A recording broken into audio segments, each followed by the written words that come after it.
Assalamualaikum warahmatullahi wabarakatuh. Perkenalkan, nama saya Andini Azahra dengan NIM 133, kelas IHC, Prodi Ilmu Hukum, Fakultas Syariah dan Hukum. Latar belakang. Pendidikan Islam di zaman Nabi Muhammad SAW merupakan periode pembinaan pendidikan Islam dengan cara membudayakan pendidikan Islam dalam kehidupan sehari-hari sesuai dengan ajaran Al-Quran. Dalam sejarah peradaban Islam, kerajaan yang cukup menonjol dalam sejarah keemasan Islam adalah Kerajaan Umayyah di Spanyol yang berlangsung kurang lebih 8 abad, 711 sampai 1462 Masehi, dan Kerajaan Abbasiyah yang berpusat di Baghdad yang berlangsung selama kurang lebih 5 abad. Sedangkan pendidikan Islam di masa Kerajaan Mughal di India ditunjukkan untuk mendukung kepentingan penguasa dan membersihkan ajaran-ajaran yang tidak berasal dari Islam. Kegiatan pendidikan tidak hanya ilmu nakliyah, namun juga ilmu sejarah dan sastra. Masa pertengahan dalam periodisasi sejarah Islam merujuk pada eksistensi 3 kerajaan besar, yakni Kerajaan Utsmani di Turki, Kerajaan Safawi di Persia, dan Kerajaan Mughal di India. Tujuan penelitian: mengetahui tentang metode studi Islam di berbagai era pertengahan seperti Bani Umayyah dan Abbasiyah yang merupakan kerajaan dan studi yang terkenal membudayakan studi Islam dan sejarah Islam sesuai dengan ajaran dalam Al-Quran. Pada tahun 711 sampai 1992 Masehi, Ottoman, Kerajaan Utsmani pendidikan Islam di masa Turki Utsmani, ilmu-ilmu nakiyah tidak hanya mengalami kemajuan sebab pintu ijtihad ditutup. Pendidikan ditunjukkan untuk mendukung mazhab tertentu. Mughal dan Safawi pendidikan memperoleh perhatian yang cukup besar pihak kerajaan yang mendorong masjid sebagai tempat belajar agama bagi masyarakat selain sebagai tempat ibadah Safawi. Metode yang diambil kondisi ini berjalan terus hingga munculnya 3 kerajaan besar dalam periode pertengahan dunia Islam yang mulai memasuki masa kejayaan pada tahun 1500 sampai 1700 Masehi. Ketiga kerajaan itu adalah Kerajaan Utsmani di Turki, Safawi di Persia, dan Mughal di India. Dalam makalah ini saya hanya membahas seputar tradisi intelektual pada masa Abbasiyah dengan perpustakaan yang sangat berperan pada masa ini, yaitu Bait al-Hikmah. Bagaimana peran lembaga Bait al-Hikmah dalam pengembangan keilmuan, faktor-faktor yang mempengaruhi, dan apa saja tradisi keintelektual yang terjadi pada masa tersebut. Pendidikan Islam merupakan suatu hal yang paling utama bagi warga suatu negara, karena maju dan keterbelakangan suatu negara akan ditentukan oleh tinggi dan rendahnya tingkat pendidikan warga negara. Dinasti Umayyah. Bani Umayyah Timur adalah didirikan oleh keturunan Umayyah, rintisan Muawiyah yang berpusat di Damaskus. Dinasti ini bermula ketika Ali bin Abi Thalib dibuat sebagai khalifah menggantikan kedudukan Utsman bin Affan. Salah satu kebijakan awal dari Ali adalah pengambilan alih tanah-tanah dan kekayaan negara yang telah dibagi-bagikan oleh Utsman kepada keluarganya dan memecat gubernur-gubernur dan pejabat pemerintahnya dia ke Utsman untuk meletakkan jabatannya. Namun Muawiyah, gubernur Syriah, menolak pemecatan itu sekaligus tidak mau membuat Ali sebagai khalifah dan bahkan membentuk kelompok yang kuat dan menolak untuk memenuhi perintah-perintah Ali. Sejarah dinasti Umayyah. Sebagaimana telah saya bahas pada bagian pembahasan, berdirinya dinasti Umayyah ini adalah tekad Muawiyah untuk menjadi khalifah jauh setelah terbunuhnya Utsman bin Affan, namun terkendala oleh Ali sebagai khalifah keempat karena beliau masih ada. Namun wafatnya Ali adalah satu jembatan emas bagi Muawiyah guna mewujudkan tekadnya. Dinasti ini ibu kota pemerintahannya berada di Damaskus, yang sejak Khalifah Utsman, Muawiyah mencurahkan segala tenaga untuk memperkuat dirinya dan menyiapkan daerah Syria sebagai pusat kekuasaannya di kemudian hari. Selama 91 tahun, dinasti ini diperintah beberapa orang khalifah. Mereka itu adalah Muawiyah bin Abu Sufyan 661 sampai 680, Yazid bin Muawiyah 680 sampai 683, Muawiyah bin Yazid 683 sampai 684, Marwan bin Hakan 684 sampai 685, Abdul Malik bin Marwan 685 sampai 705. Dinasti Bani Abbasiyah. Pemerintahan dinasti Abbasiyah dinisbatkan kepada Al-Abbas paman Rasulullah, sementara khalifah pertama dari pemerintahan ini adalah Abdullah As-Saffah bin Muhammad bin Ali bin Abdullah bin Abbas bin Abdul Muthalib.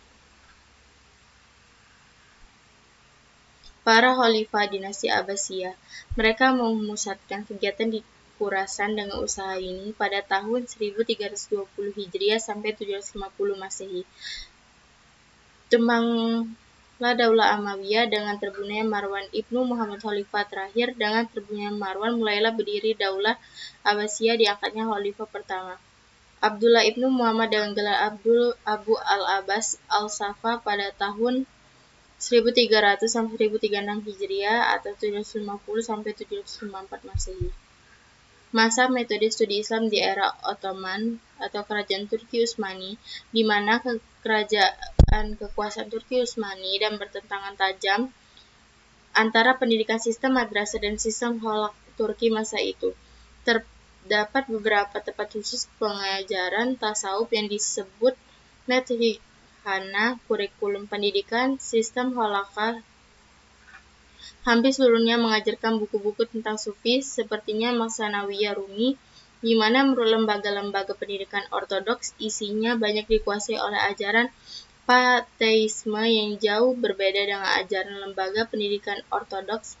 Banyak mengajarkan dualisme spiritual yang berlarut. Lembaga pendidikan ortodoks banyak mengajarkan kajian-kajian hukum Islam atau syariat, sementara sistem holak banyak mengajarkan jalan mendekatkan diri kepada Allah Subhanahu wa Ta'ala dengan mencontoh hidup seorang sufi.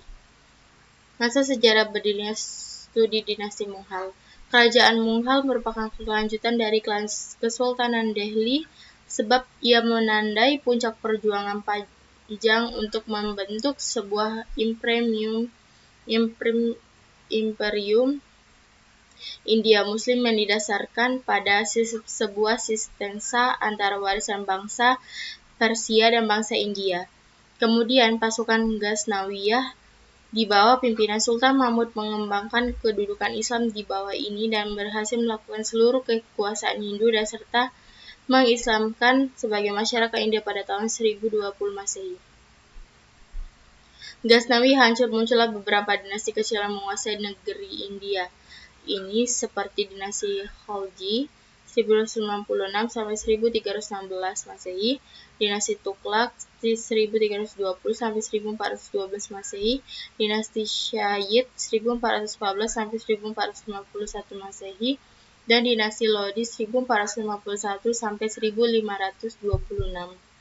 Bidang-bidang yang cukup berkembang pada masa dinasti Mughal antara lain bidang politik dan administrasi kenegaraan dan perluasan wilayah dan konsolidasi kekuatan.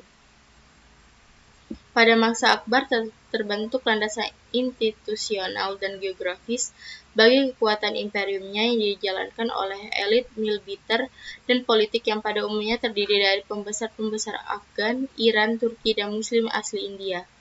Wilayah imperium juga dibagi menjadi sejumlah provinsi dan distrik yang dikelola oleh seseorang yang dipimpin oleh pejabat pemerintah pusat untuk kemajuan peradaban dinasti Safawiyah. 1. Bidang ilmu pengetahuan. Bidang ilmu pengetahuan dan sains, Safawiyah lebih maju dari kerajaan lainnya pada masa yang sama. 2. Bidang ekonomi stabilitas politik. Abbas berimbas pada perekonomian dikuasainya Kepulauan Hormuz dan pelabuhan Gumrun diubah menjadi Bandara Abbas. Jalur perdagangan antara timur barat yang biasa diperebutkan Belanda, Inggris, dan Prancis menjadi milik Safawi.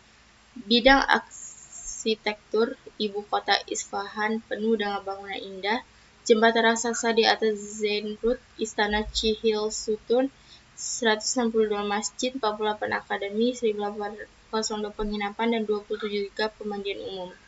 Di masa Akbar, kerajaan dijalankan tidak dengan kekerasan, tidak membedakan, menghormati perbedaan agama, administrasi sangat tertib dan teratur, ada menteri-menteri, pungut pajak harus santun. Akbar adalah reforman kerajaan Mughal dan tokoh moderat toleran. Kesimpulan, pendidikan di 5 kerajaan besar pada masa pertengahan memang tidak mengalami kemajuan sebagaimana yang terjadi di zaman klasik.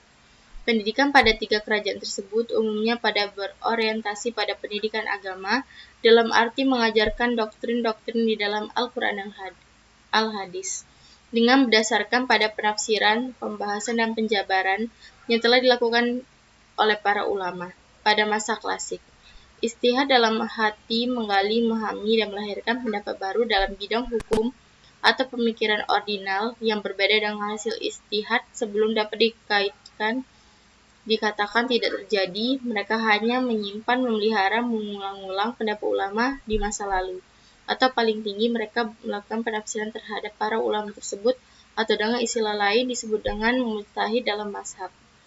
Saran, pendidikan agama Islam yang melakukan juga berpusat pada lembaga-lembaga pendidikan yang telah ada sebelumnya, yaitu madrasah, masjid, dan majelis taklim.